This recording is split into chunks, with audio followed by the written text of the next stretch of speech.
One of the nicest things one of my clients ever said to me was that I was like part of the furniture, which I took as a compliment because I thought, oh, Not that we're I'm gonna not going walk anywhere. over like a rug, but yeah. Yeah, exactly. When I went to renew my contract with them and raise my price, they were just like, yeah, you're not going anywhere. It's the people who have that heart, who are successful at being a personal chef. It's not necessarily the people who are amazing chefs.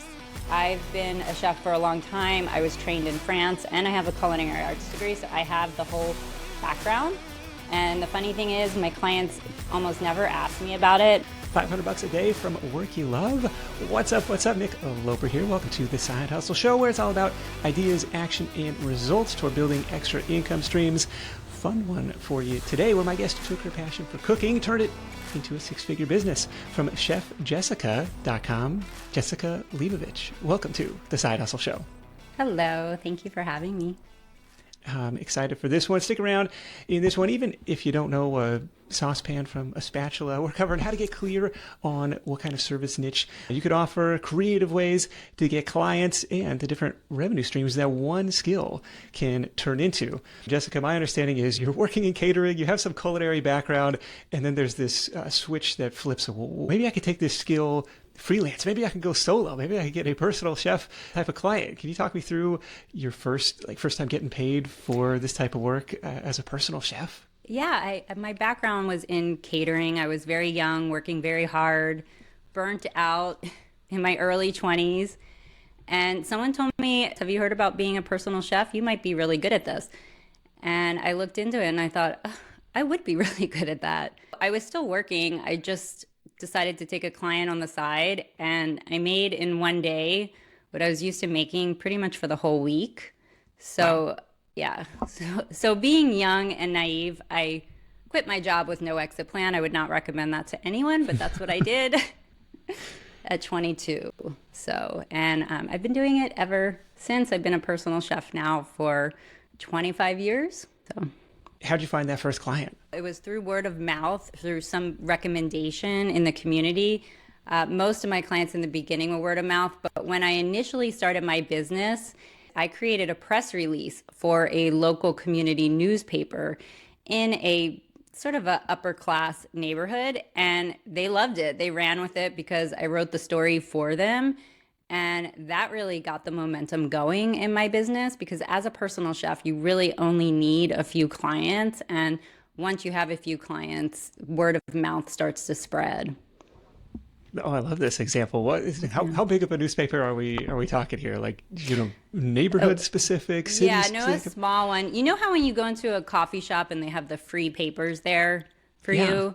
Those are the papers that I would send my press release to, because those are the community papers. They usually feature people in the community, and people love to read them and they want feel-good stories. So someone suggested it, and it's really such a great way to get clients as a personal chef because it builds trust and it's free. So You write your own marketing material. This is great. yeah. Do you remember what it said? Like, Chef Jessica, now open for business or something. Well, what I always tell people is you have to tell a story and market yourself without marketing yourself. So basically, Yeah. you show the problems that you're solving. At the time, I was showing a family in the community where I was really helping them. One of the family members had an allergy, and the other family members were having a hard time kind of eating around that, those specifications.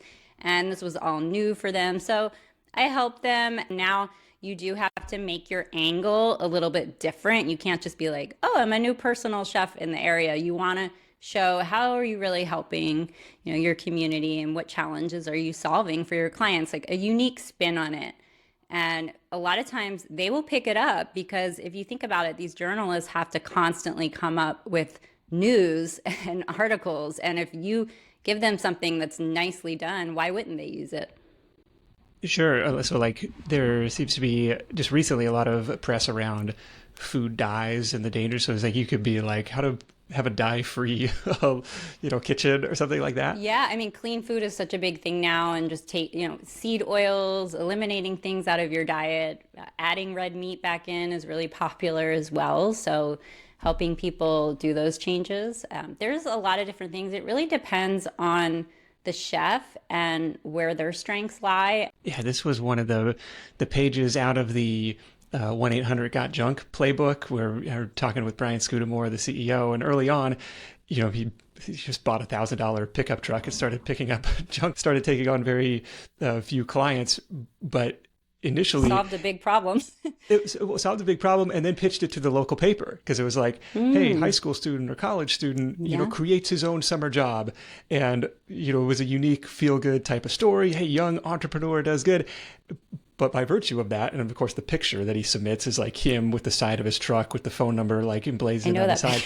It's like starts getting all of these calls after the fact. It's like trying to figure out, like to your point about the seed oils or the allergy specific, like what's the broader trend that's going on? Like how can you Right. And in Brian's case, like, slow job market, in a slow job market, local teen creates his own income stream. Yeah.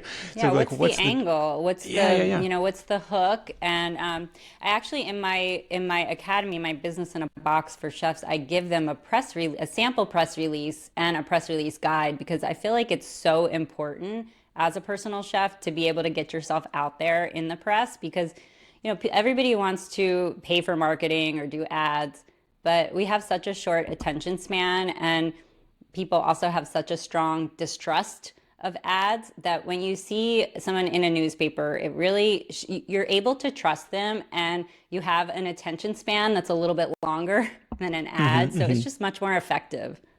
Yeah, especially targeting. There's some level of assumption that the journalist has done some level of vetting, so there's like you kind of skip the line in a lot of cases. Most of the times they do. They're not just going to publish it without speaking to you. And again, sometimes you need to follow up with them. I mean, I've sent my press releases out where they have not responded, and then I followed up, and they're like, "Oh yeah, we do want to do that article on you. We just got busy," and then they end up publishing it. So, sometimes you have to be a little bit forward. The one advantage that I see of this type of business is it seems ripe for recurring revenue and potentially long-term recurring revenue, where if a family gets used to having a personal chef, like probably a luxury expense in a lot of cases, so targeting a more affluent audience, sure. But like once they get used to it, it's like, I can imagine going back to cooking for myself again, right? It's like they could keep you on the payroll here for months and months or maybe years. Exactly. And this is actually I'm glad you mentioned this, because this is a huge pillar of what I teach. There's sort of 3 pillars, and it's consistent income, work-life balance, and a high level of service. And you're only able to have consistent income if you give that high level of service. And you become indispensable to your clients. And I think one of the nicest things one of my clients ever said to me was that I was like part of the furniture, which I took as a compliment, because I thought, oh, like, not that we're I'm gonna, not like, going walk anywhere, over right? you like a rug, but yeah. Yeah, exactly. They're like, you're just, when I went to renew my contract with them and raise my price, they were just like, yeah, you're not going anywhere. But if you do, you have to be in there and solve the problem and understand them and be able to give that high level of service and really care about them and their goals, because their success is your success. And it's the people who have that heart who are successful at being a personal chef. It's not necessarily the people who are amazing chefs. I've been a chef for a long time. I was trained in France, and I have a culinary arts degree, so I have the whole background. And the funny thing is, my clients almost never ask me about it. Most of them have no idea where I went to school. And a lot of times I don't even use these skills because the food they want is so simple. Yeah. When you were starting out, did you have a niche in mind of like, I'm going to focus on organic or vegan or allergy free, like trying to serve like, hey, I'm the go-to person for these specific dietary needs?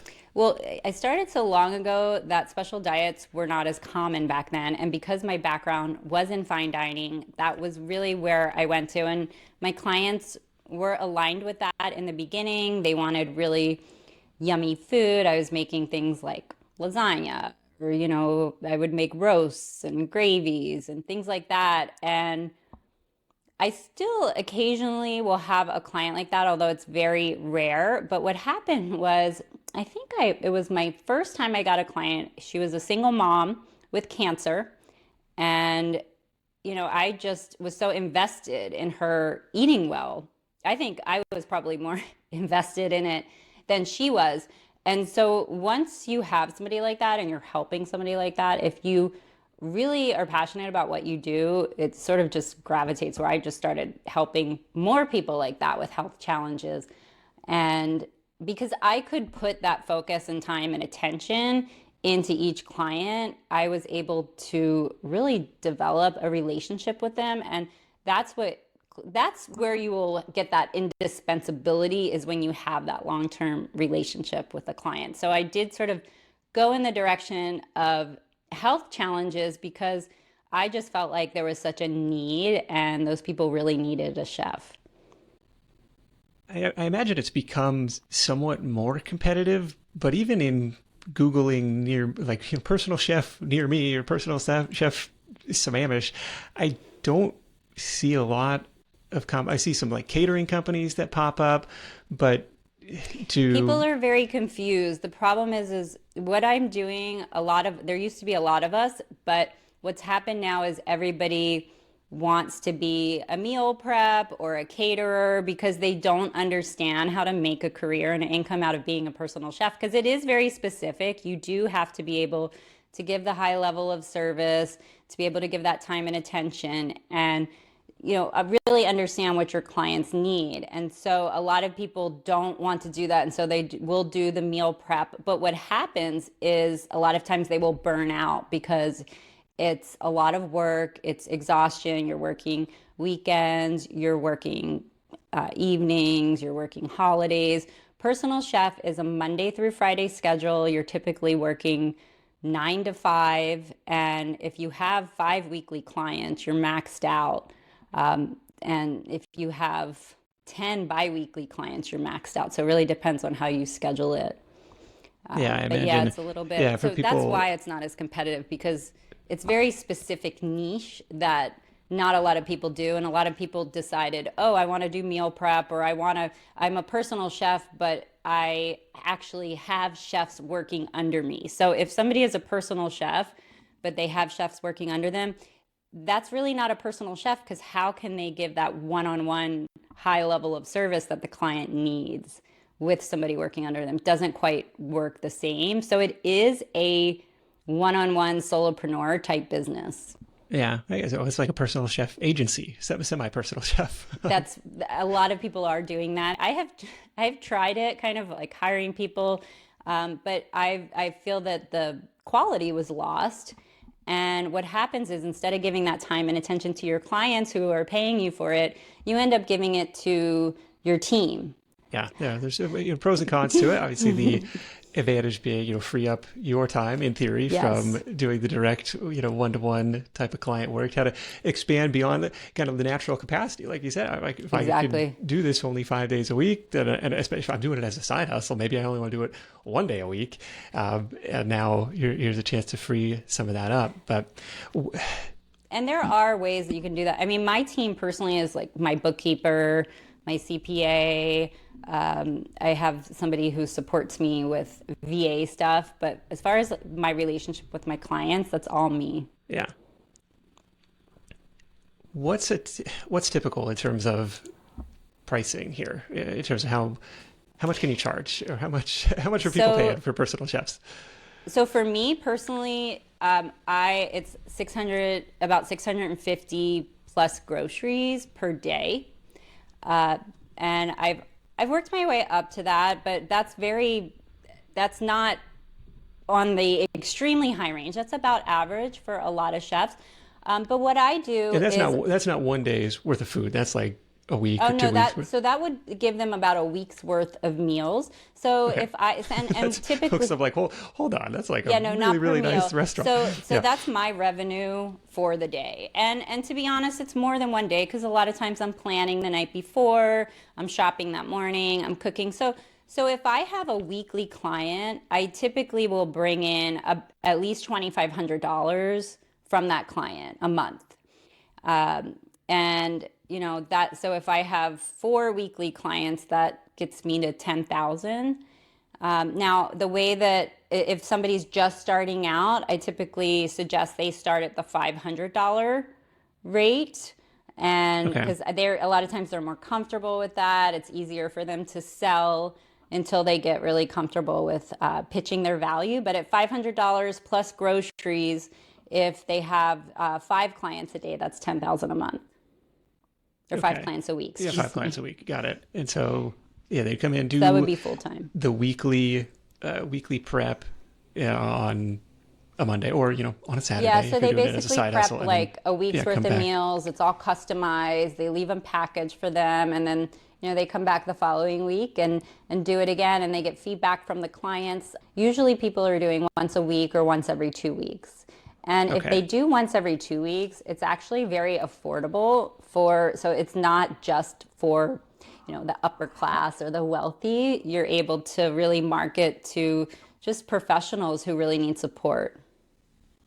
Yeah, I'm trying to think of putting yourself in the client's position, which is going to help your marketing. Is what are you Yeah. really buying? It's like on the surface you're selling food, but really, okay, what am I buying as the customer? I'm buying back my time. I'm buying back my mental load of having to do me. Just think about Honestly, I like to say what's for they're dinner buying this a week. transformation and some of the chefs don't understand this because they think I mean a transformation in their health, but I don't.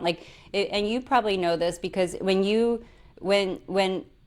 up level in life and you're able to offload or outsource some of your challenges, you transform things. You transform the way you react to things. You transform your relationships because you're able to breathe and focus your attention on other things. And so that's really what you're selling. Is you're selling that whole package of a support system. It's not just I'm cooking for you. And that's why when my client told me that I'm part of the furniture, I took it as a compliment because it is like a support system. It's like I'm always there for them. They know that I'm always going to be there to help them and they need me. So that's kind of how you have to look at it, more than I'm just saving you time and cooking for you. Because if that's all they wanted, then they could just get DoorDash.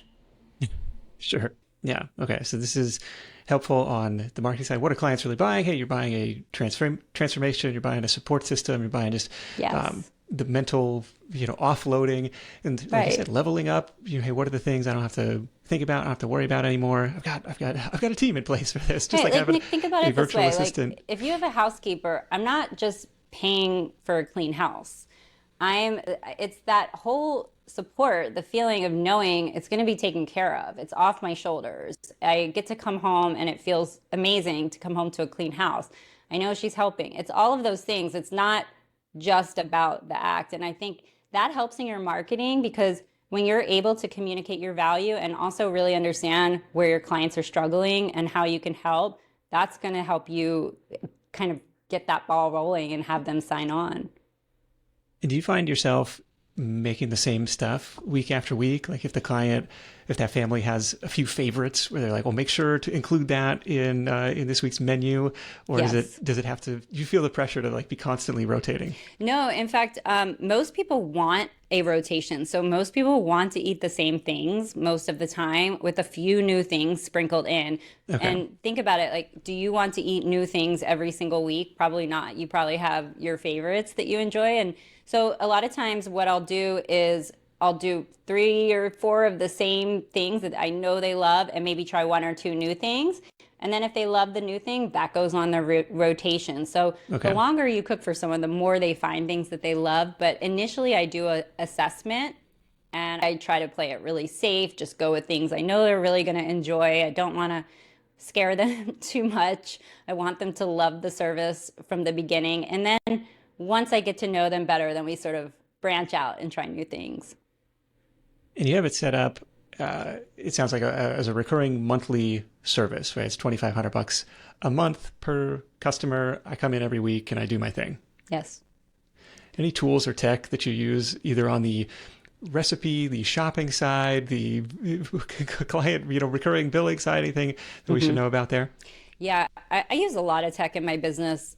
Well, first of all, there's a lot of different recipe database programs that you can use. I have one that it's called Master Cook that I love because it creates a shopping list for you and it stores your recipes and you can add to your shopping list based on your recipe. This is very helpful for not forgetting things being a personal stress chef is a very low stress job. But the one thing that will stress you out is if you forget an ingredient and you're ready to cook. So a program like that is really helpful to make sure that doesn't happen.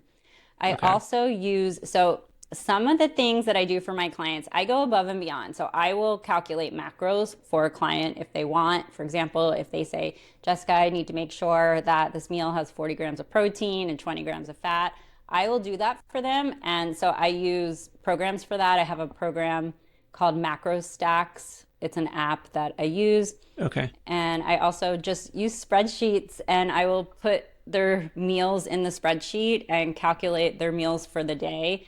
Depending on how, like, I've had clients who were with me a few days a week where they're on a very high retainer.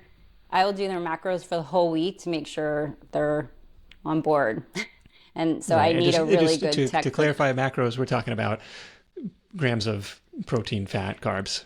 Just Right. So I'll input all their food for them to make sure their meals are not going over and to make sure that my meals are staying within the proper macros. But yes, it's protein, got it. fat, and carbs. Is it typical to bring all, go shopping, bring all the stuff to the client's house? Are you doing it at your place and then delivering it? Are you, Yeah, you could renting do out it. You a could commercial kitchen space? Like Well, you could what's do all of that. So I always say don't ever rent out a commercial kitchen space. That's a waste of money. Typically, you're going to either cook in your client's home or you can cook in your own home and deliver. Now, if you cook in your own home and deliver, you just need to make sure that your client is aware of it and they're okay with it. So you both are in an agreement.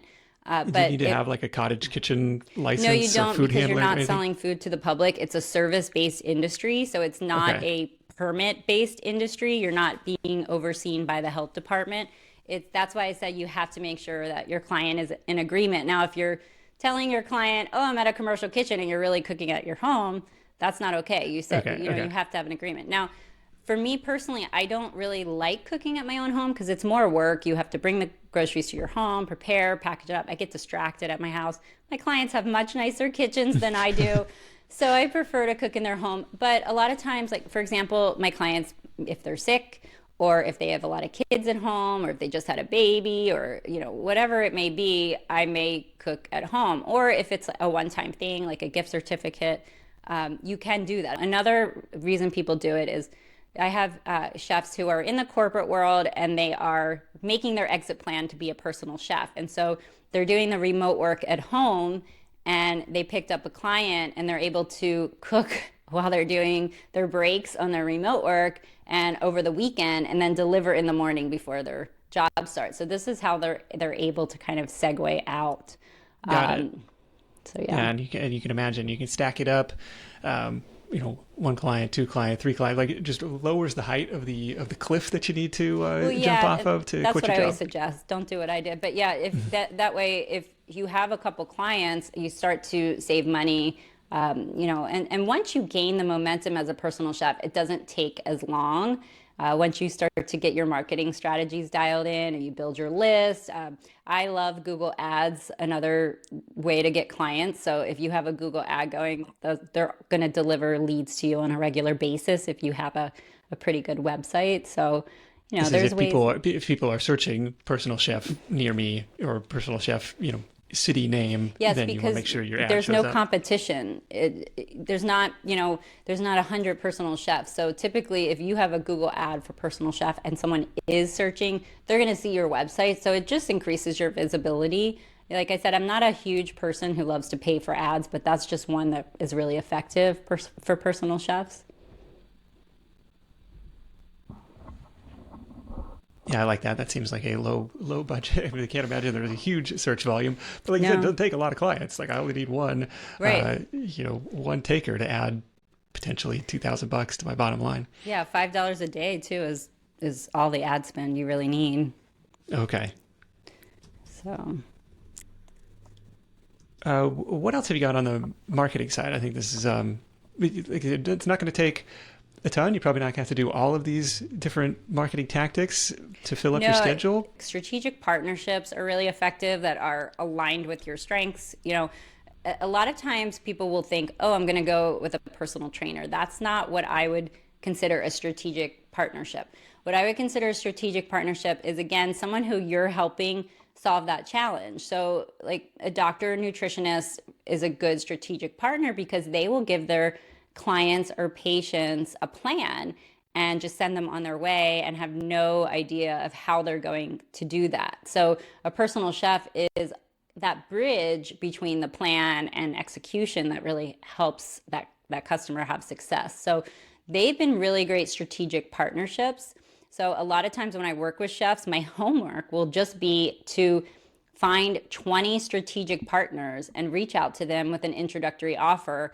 And a lot of times that is enough to just get the ball rolling as a personal chef. Another marketing thing that I do is... Can I pause yeah, on introductory offer? Yeah. What's an example of that? So an introductory offer of, obviously, like, people aren't going to want to jump in and pay $2,500 to somebody if they've never tried their service. So an introductory offer is a way, it's a taste. It's a way for people to get to try your food, your services, get to know you, start to build that trust and see if they want to take it further. It's just like any other relationship. People aren't going to ask to be exclusive on the first date. So you want to just kind of get to know and see, is this in alignment? Is this going to be good for both of us? And so an introductory offer is that ability. And by doing that, you have a crowd-pleasing menu that showcases your food in a way that is a little bit less work for you and maybe a little bit lower of a price point. Okay. And are you offering that to the doctors and nutritionists, or you're offering it as something that they can then in turn pass along to their clients? Yeah, and it could actually be offered to anyone, or you could tailor them to the specific doctor or nutritionist, depending. Like if you have a doctor or nutritionist who focuses on, let's say they have heart patients and you want to gear it towards them, or you could have a general introductory offer. That's going to be really up to each individual chef how kind of dialed in they want to get. Okay, yeah. So the nutritionist is going to say, "Hey, we got your test results back. You need to improve your omega-3, omega-6 ratio. You need to add more lean protein to your diet." And then they just send you on your way. So like, here's a value add for them. And by the way, if you'd like a free sample or a discounted sample from a trusted personal chef contact of mine, give Chef Jessica a call. Exactly. Or she has a special introductory offer just for people in our office. And here it is, something like that. I mean, and I love ChatGPT for helping me kind of fine tune my offers. A lot of times they're very general, but they will, if I can't decide how I want to position it, it might help me. Okay, I have a nutritionist who specializes in this and I really want to help her patients do this. Can you help me? And then it will help me kind of pinpoint that offer, and then I can fine tune it more towards my food and my messaging. But that's just one way. Strategic partnerships are a really great way. I mentioned press releases, just being visible in your community. So instead of posting on social media all the time where people have such a short attention span, getting out there and talking to people, I love going to senior centers. I will go, I'll bring a healthy baked good, I'll bring a healthy lunch salad, and I'll talk to them for an hour or two. And it's so fun and it's so rewarding. A lot of times I get paid a couple $100s. I mean, it's not a ton of money, but it's enjoyable. It's paid marketing, and you get them to sign up on your list. You always make an offer at the end. That's one thing that chefs need to always do, is make an offer at the end of when you're talking or your demo. And if they don't sign up, collect their emails, and then you can pitch your offers in the future. Okay, so the senior center is paying you to come in as the expert guest of the week. Yeah, actually, a lot of places do. Like if wellness places with wellness, what are they called? Businesses that have wellness programs for their employees. Like I used to go to the San Diego Zoo and the San Diego Wild Animal Park. They had a wellness program for their employees, and they would pay me to come in, and their employees would get points to come and watch me. Oh, okay. Yeah. And you're giving a presentation on how to make healthy food at home or something like that? Yeah, it was I think for them it was healthy eating for the work week. And again, pitch my offer. I still have this was probably like 15 years ago I went there for the first time. And I still have those people on my list that read my newsletter. Okay. Yeah, this is one of our favorite marketing tactics. First, strategic partnerships that you mentioned, are you on that? Are like doing any sort of commission or rev share? Like, oh, I'll give you 10% of the first month's service or anything like that? Is just like purely. I never have, honestly. I mean, I'm helping them really have their patients have success. So I don't really feel like there needs to be a Okay. revenue share, Yeah, because yeah. again, then it's also like making more money off of their patients, when really we're just trying to help them. And I think if you come from this business with a service mindset, you're going to be a lot more successful. Yeah, we've seen it. We've seen it both ways. So just wanted to clarify. You don't have to have like a paid affiliate relationship or No, partnership. and I And then the other thing that you mentioned here was these kind of like low key speaking gigs at the corporate wellness event, getting on their calendar, the senior center, where you're showcasing your expertise. You're getting in front of a larger group of potential customers all at once. Of course, not everybody's going to sign up. You don't need everybody to sign up, but if they are they're going to so hire the fun. service, all of a sudden you jump the line, right? They're not going to go to Google anymore. They're just going to go straight to you. This is a really, really powerful. We've seen people do this, in person, like lunch and learn. Hey, come learn about copywriting from, Yeah. the 7 deadly sins you're making with your website to doing it online partnerships where, invite your email list to this free webinar workshop and we'll teach you this skill. And this really, really effective way to kind of jump the line and showcase some Yeah, I mean, it expertise. builds trust, I think, and as a personal chef, they have to trust you, because they're bringing you into their home and they're sharing a lot of personal information with you. And so by doing those things, for example, having the San Diego Zoo and Wild Animal Park, bringing me into their employees, it builds trust. Their employees trust me, and it sort of softens that relationship. But not only that, again, I talked about earlier how, we have such a short attention span, and to be able to really capture people's attention span is where you're going to get them. I mean, that you have a podcast where people are tuning in. It's totally different than when people are scrolling, and you have them for 2 seconds. So that's why really being visible and getting out there in your community and showcasing your offers, showcasing your skills is always going to be more effective than posting on social media. Yeah, fair. I like it. Anything else on the marketing side? Get comfortable with talking about what you do and telling people what you do, because a lot of people I work with, they just don't talk about it, or they don't tell people, and people don't know. Having a elevator pitch or a tagline where you can describe your services very quickly is very helpful. But just getting more comfortable and confident is really what's going to get you over the edge and be good marketing, because nobody's going to hire a chef that's not confident. Let's talk about a potential way to scale, because it's like, okay, I can make great money doing something that I like. I could start doing it as a side hustle. It doesn't take a lot of clients to really build up a meaningful income stream. But if I ever want to take time off, all of a sudden I'm not getting paid. If I want to try something else, like I'm kind of potentially stuck in this trading time for money business. And is Yes. there, what are some ways that you've seen where someone with this skill could branch out to some other creative revenue streams? Okay, so some of the things that I have done and I've seen chefs do is, you look at the problems you're solving for your clients right now, and how can you help people who can't afford your services on the same level? So one of the things that I will do is I would create a customized menu plan for people that has recipes, shopping list. So it basically shows them how to be their own personal chef. You can start to release recipes. I have personally done a lot of consulting work. So I will do recipe development for companies such as, like, I'm making developing a protein bar, developing a healthy shaved ice. I have created a cookbook for a supplement company. There you can also do cooking classes online or in person. So there's a lot of different ways that you can creatively create different income avenues as a personal chef.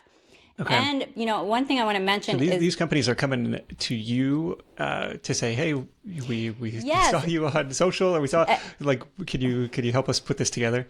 yeah, and believe it or not, they usually find me. So they either find me through my website, which is primarily through looking for a personal chef. They're not looking for a research and product development chef I can tell you that because I know my keywords.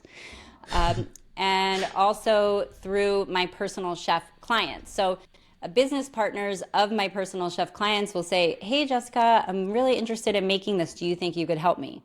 So, that's just things that have come to me because I'm open to them and I talk to people about these types of business situations. But I think that people being open to helping people with eating healthy in new ways. So it's not just about, oh, can I cook you a healthy dinner? Think about it's problem solving. I mean, I can't answer how, Chef Dan in Idaho should align his business to the highest level, but I know there's a way for him to do it, right? This kind of reframe or this exercise of, what could I create for the people who can't necessarily afford my one-on-one services, and then parsing out using those same skills. Oh, it could be the recipe development, it could be the meal planning, it could be, the group cooking classes or the hosted dinner party. Like there's Eat With. There was, I came across one of these sites where it was like, host this dinner party. It was like a cool experience type of thing, kind of a sample almost of your work, but allows you to serve lots of people all at once versus just the one-on-one client. Yeah, the ideas are, I mean, just like ideas are popping into my head as we're talking. Like I'm thinking, oh, you could create a dinner party master plan where you teach somebody how to create, a four-course dinner party in their home. I mean, there's so many different things that you could do. You have to take what your skill is and what do you like to do. But especially now with AI, it's much easier to do these digital things as a chef because a lot of times in the past, they didn't necessarily have those skills, but it's easier now. And it's something that I've done for at least 10 years now, been doing the digital side for my chef clients where I sell menu plans and recipes and cookbooks and things like that. And it's great because it allows me to connect with people all over the country and the world that I would not normally have Oh as yeah, clients. yeah. What do you charge for the menu planning or something like that? If it's You know, $500 a day, or if it's 600 no, bucks a day it's to have you actually come to my house? it's not cheap. It usually starts at like 150, but it's quite a bit. It's very extensive and it's customized and it's something they have forever. And it always comes with my support. I always want to Hmm. support people with anything they purchase of mine. So I always tell the chefs as well, provide that support and people will keep coming back. Another thing I did, which is interesting. So I one of the things that I teach people is offer and visibility. Create the offer and be visible. That's how you get the clients. So I created an offer during a slow time called the Soup Trio. And basically this was for my local clients and it was 3 plant-based soups and it was sort of like a detox. But what I did was I sent it out to my whole list as an option of either you could purchase the soup or you could purchase it as a digital download. So you could get all the recipes for the soups. It had the shopping list. So if they wanted this detox or this cleanse at home, they're able to do that. And I think I sold that for like $30 or something very low. But that was a way to showcase what I did. But it was no more work for me because I was already doing it for my regular clients. I already had to create all of that stuff anyway. Yeah. Do you do any of the group classes? I'm thinking is when we travel. I think we did one of these in Thailand where I don't know if it showed up on TripAdvisor or like some other friends had gone and said, "Oh, you got to do this while you're there." Like anything like that Yeah, through so Airbnb this or is actually, yeah, Airbnb. So I didn't mention this in the marketing. Airbnb has connections. So they reached out to me, and I'm sure any chef could do this. They have an elevate part of their services where you can post something that you want to provide, a service that you want to provide. If you want to do a fancy picnic or a cooking class, you post that in the Airbnb Elevate area, and then people searching for services like that will see it. As a personal chef, there are a lot of apps and companies that want to market with you. There is Cozy Meal, which does cooking classes, so people will sign up on their app and book a cooking class through you. Mm. And Airbnb, a lot of places. So you can kind of hand off the marketing in some aspects if you like to do events like that. Yeah, I think this is really interesting. When we were like trying to shop for a place to do our annual Friendsgiving, and we were looking for Airbnbs or houses to rent in Mexico. And it seems like a lot of the hosts, the owners of these places, had relationships with local chefs. Where like, and if you don't want to bring, you don't want to deal with going out, or you don't, like, we could bring in our partner chef to Yes. prep 3 meals a day for you. It would be an extra $100 a day or something. There's like different, currency, cost of living, everything else. But it was a unique value add where if you have some strategic partnerships, if you're in a tourist area, you don't necessarily want to do the full weekly thing, but you'd be open to doing it every now and again when the requests come in. I could see that being a thing too. Yeah, I mean, nobody wants to go out every single night when they're going out to eat. So it's actually a really great service. I don't do this as much anymore, but I used to spend a lot of time or a lot of events doing vacations because I live in an area where a lot of people come in for vacation in the summer. And so a lot of my clients would travel during the summer. So it allowed me to kind of pick up extra business. Yeah. We came across, there was, I want to say it was Southern California too, maybe it was in LA, but they were doing these luxury picnic setups. And there was some overhead involved because like, fancy little table and, and table linens, for this. So pretty. They I've set seen up the them. whole charcuterie platform, but it was like, I forget the price, but it was much higher than I expected somebody to Yeah, pay for it's a picnic definitely a setup. premium service, and but there are so many cool ways to market yourself as a personal chef. It's kind of like, and it's just like anything. Like I always feel like everything takes effort and work, no matter what we're gonna do. Everything takes hard work, but I don't feel like this is a hustle, like hustle hard. It's more of a hard work and alignment type of side hustle where you find people who you're really connected with and you can help instead of having Yeah. to work so hard to find clients because you only need 5 to 10 clients. Right. Yeah. And it's a helpful exercise where you're not trying to serve thousands of people, right? You don't Yeah. need to, and you physically couldn't. Yeah, there's not a lot of businesses that you could get to 6 figures with just 5 clients and still work Monday through Friday, 9 to 5. I don't know. I don't know a lot of Yeah, businesses yeah, yeah. like that. So in that way, it's very unique. But again, it is a service-based industry. So Right. And have some level of security in that. Well, if you, instead of a day job, if you got one client and you get Yeah. fired, then you lose 100% of your income. Like, well, if I that is lost true. one client, I lost, 10 to 20% of my income instead, and I go replace them. So, That's true, so you've actually. been doing this a couple decades. Like, any big surprises or any big mistakes that you see new personal chefs making? I would say the biggest mistake is getting locked in with either the wrong client or too low of a price or agreeing to something that they know they shouldn't do. Because as a personal chef, once you're locked in with the client, it's really hard you can't go back and say, I think I want to raise my price, or I think I don't want to cook this much food. So that would be my biggest mistake I see people make is agreeing to stuff because they want a client. So they just go, they drop all their boundaries Okay, yeah, you price too low at the beginning, or it's just like it's not a great fit, or promise and the now you're kind of world, stuck. the people are asking too many things and the chefs don't know how to set parameters on their business. I think a lot of people, they come to this business because they love to cook and they want to help and they liked doing it, but the business side they're a little bit clueless on and they don't know how to really communicate that part. Yeah, I think a lot of people fall into that boat of, well, I have this skill, and I just flip a switch and say, well, now I'm in business. Like, well, there's a few freelancer skills or entrepreneur skills that you got to learn along the way that we talked Yeah. about, the mindset and the marketing and positioning and everything else. Yeah, and also like as a personal chef, the interesting thing is you're dealing with people who are very business savvy, right? Your clients. And you may not be.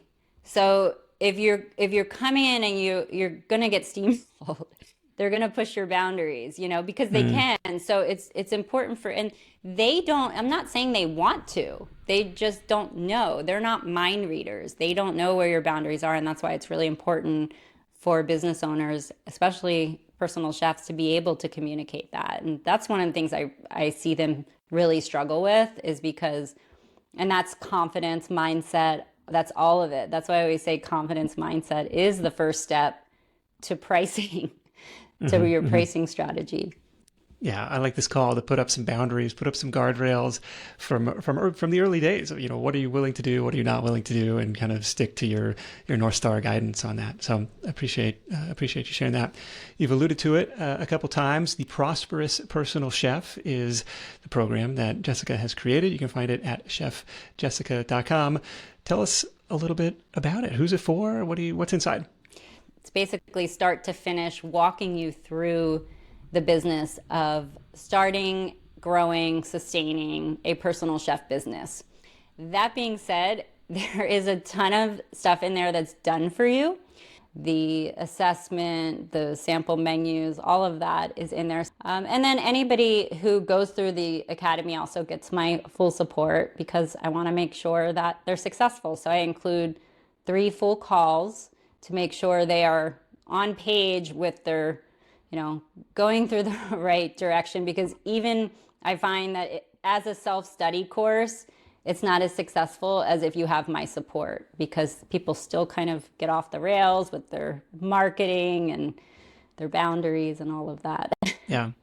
Well, I think it's a fun example of kind of packaging up years of knowledge and expertise, and sometimes like the actual resources and templates and stuff that you use. And I imagine people were asking like, hey, could I pick your brain on how to get started on my own, or how did you get customers? And you're like, well, you get sick of answering the same questions over and over again. You're like, well, let me put, yeah. if there's some demand for this. Like watching a train wreck, or like it's like you seeing almost like your child wants to go to Disneyland but won't put their shoes on. That's kind of what it was like watching with chefs and seeing them doing the wrong thing over and over again as personal chefs, and people constantly posting questions that are like, how much should I charge for this, or things like that. Just when I felt like I got to get this information out there, because somebody needs to document the right way to do this. There's too much misinformation and too many people doing it the wrong way. Well, very good. We'll link that up, chefjessica.com. You can find your free guide to getting high-paying VIP clients over there. We'll link that up in the show notes. Thank This you. has been fun. Hopefully some lessons and takeaways, regardless of what kind of local service business that you're running. You talked about you may not be, cooking may not come naturally to you, but lots of tools and tactics, I think, that you'll be able to apply, and different mindset shifts that you might be able to apply to different business models as well. Let's wrap this thing up with your number 1 tip for Side Hustle Nation. My number 1 tip is connection. I think that if you want to grow a successful business, it's all about connection. And building that connection with your clients is truly the secret to success, in my opinion. That's so true. It's all about your network and building that level of trust, and who knows you, how they know you. We talked about the strategic partnership angles, talked about the introductory offer angles, like the free samples at Costco, the example I come back to a lot of times. Like, oh, I don't know if I want to commit to having you here every week. Let me see about dipping this your first. toe in the water. Yes. I love that angle. I love the angle of doing kind of low risk, low key speaking events or presentations to showcase your expertise and build trust. Lots of cool marketing tactics here. Again, chefjessica.com is where you can find her. You'll also find the full text summary of this episode with links to all the resources mentioned at sidehustlenation.com/chef. While you're there, go ahead and download your free listener bonus for this episode. That's 101 service business ideas that you might be able to apply some of Jessica's same strategy to. Once again, sidehustlenation.com/chef, or just follow the link in the episode description. It'll get you right over there. Big thanks to Jessica for sharing her insight. Big thanks to our sponsors for helping make this content free for everyone. You can hit up sidehustlenation.com/deals for all the latest offers from our sponsors in one place. That is it for me. Thank you so much for tuning in.